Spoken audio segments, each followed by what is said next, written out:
Welcome to another video for 7th and 8th grade science. We're going to be discussing mammal behavior and communication.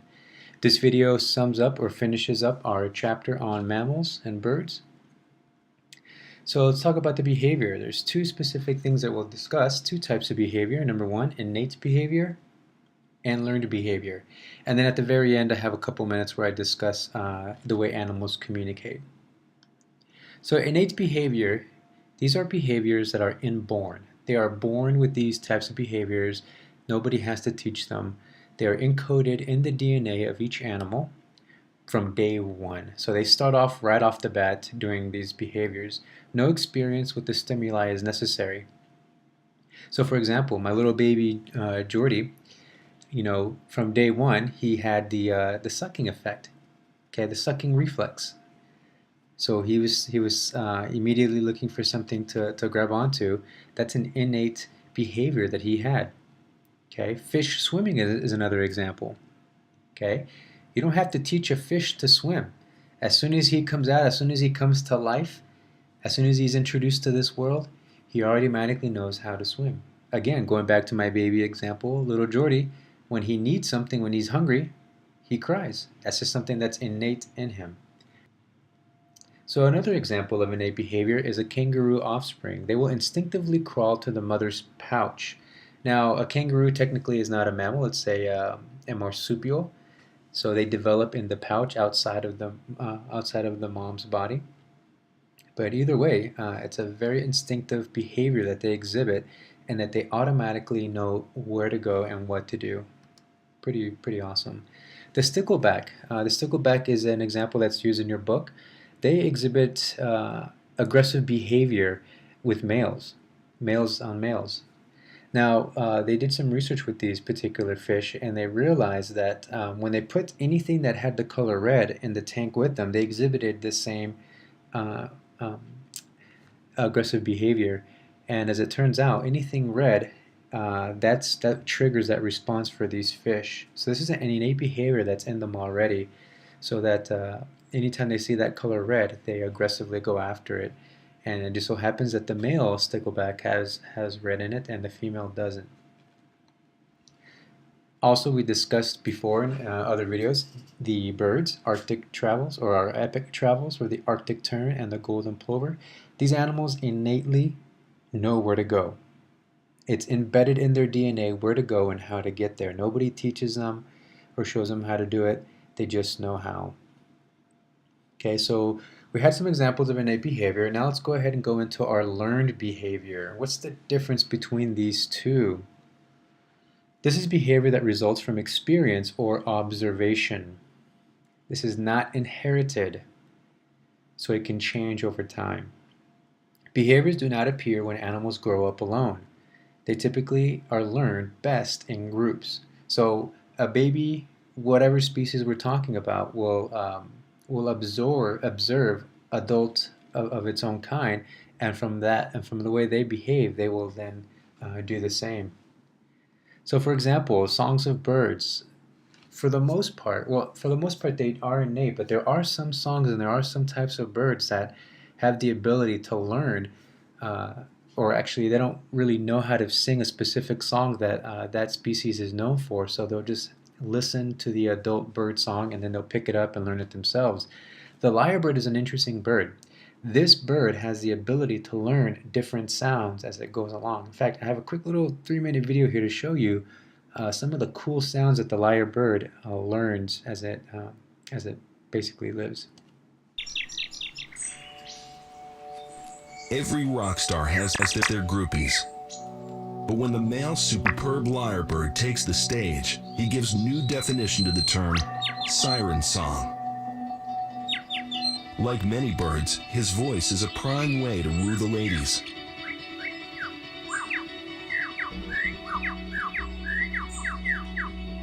Those flashy 28-inch long tail feathers don't hurt either.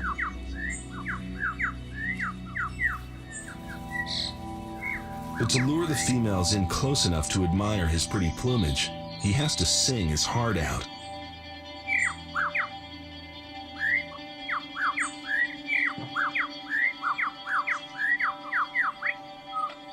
But this bird is more than just a snazzy solo. He's a whole glee club. He can imitate more than 20 different bird species in one song. The more complex, the better. Like the kookaburra.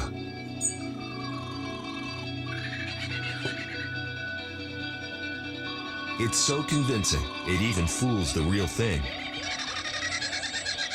Though only outside the kookaburra's mating season.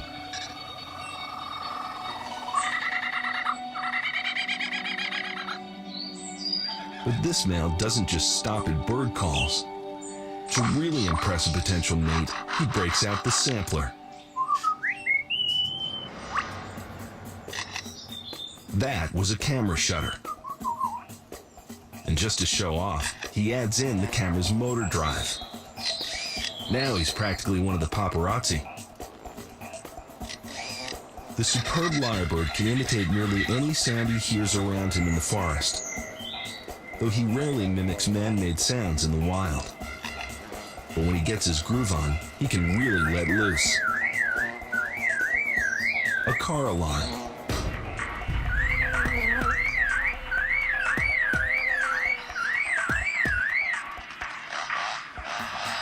And even a chainsaw felling trees.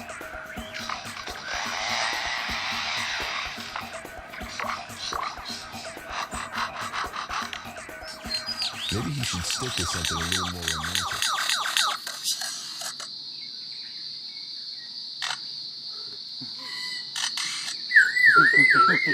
It's a robot.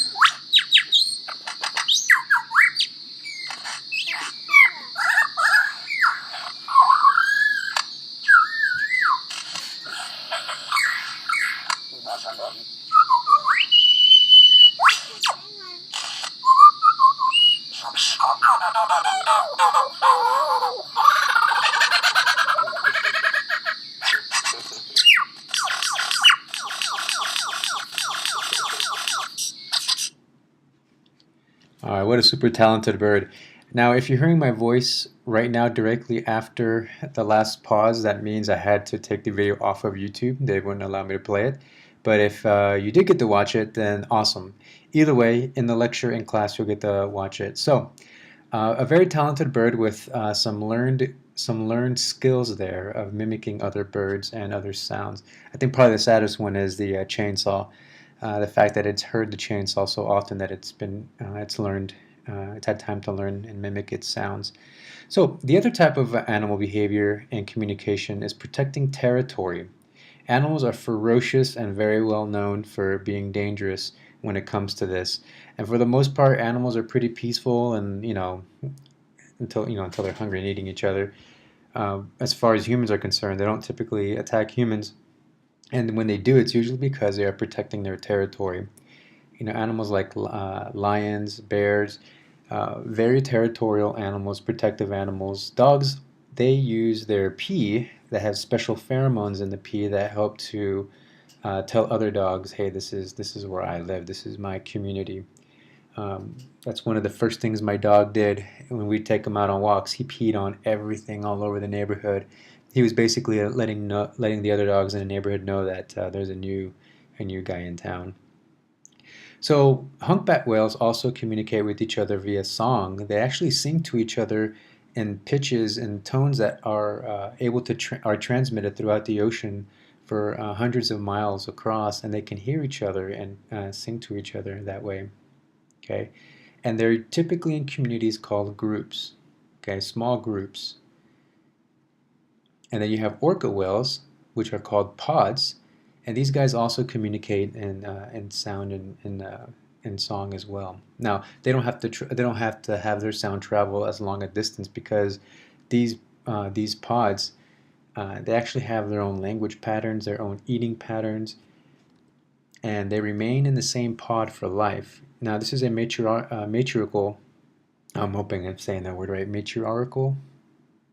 Yeah, either way, well, the term I'm looking for is the pods remain in the same group for life, and the alpha orca is usually a female, a mom, which is not typical in nature.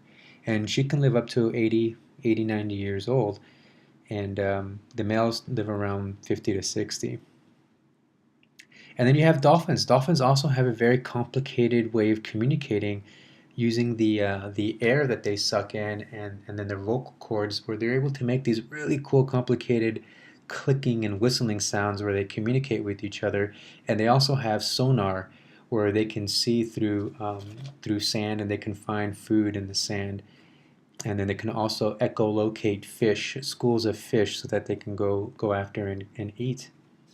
And they're also known as being very playful. Now, as far as we can tell, based off of some of the research that's been done on these dolphins, is that they're actually self-aware.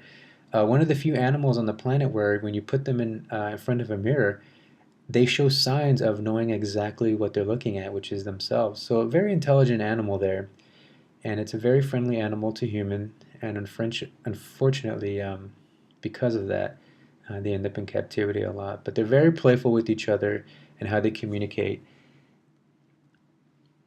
And then, of course, you have prides of lions, okay, where the females are usually the most numerous, and they're usually led by an alpha lion with a huge mane. It's a dominated pride, and the females in this group usually do all the work, as the males kind of just sit around and eat and sleep. And then you have wolf packs. Okay, wolf packs, as you know, they communicate with each other using howls. Okay, that's one of the ways anyways. These guys are very important. Each of these animals that I've discussed are very important to the diversity and to the ecosystem in which they live in. This is something that we'll discuss in greater detail in biology. But the wolf, one of the ways that they communicate with each other is by howling. That lets other wolves know in the neighborhood that this is my territory, stay away. And there is usually also an alpha male that's leading the wolf pack. Well, that does it for animal behavior and communication. Thank you for watching, thank you for listening, and good luck in your studying.